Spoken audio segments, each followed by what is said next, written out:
حذیفہ رضی اللہ عنہ فرماتے ہیں، مجھ سے میری والدہ نے پوچھا، تو نبی اکرم صلی اللہ علیہ وسلم کی خدمت میں حال ہی میں کب کے تھے؟ میں نے کہا، اتنے دنوں سے میں ان کے پاس نہیں جا سکا ہوں۔ تو وہ مجھ پر خفا ہوئیں۔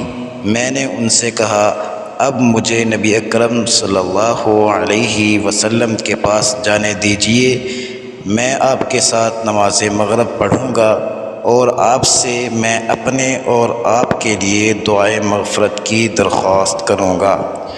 چنانچہ میں نبی اکرم صلی اللہ علیہ وسلم کے پاس آیا اور آپ کے ساتھ مغرب پڑھی، پھر آپ نوافل پڑھتے رہے یہاں تک کہ آپ نے عشاء پڑھی۔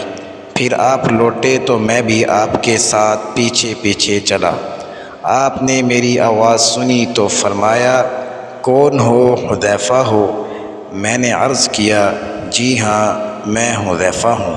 آپ صلی اللہ علیہ وسلم نے فرمایا، ما حاجتک غفر اللہ لک ولأمک، کیا بات ہے، بخشے اللہ تمہیں اور تمہاری ماں کو۔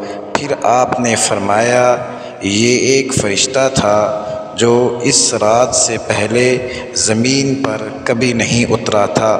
اس نے اپنے رب سے مجھے سلام کرنے اور یہ بشارت دینے کی اجازت مانگی کہ فاطمہ جنتی عورتوں کی سردار ہیں اور حسن و حسین رضی اللہ عنہما اہل جنت کے جوانوں، یعنی جو دنیا میں جوان تھے، ان کے سردار ہیں۔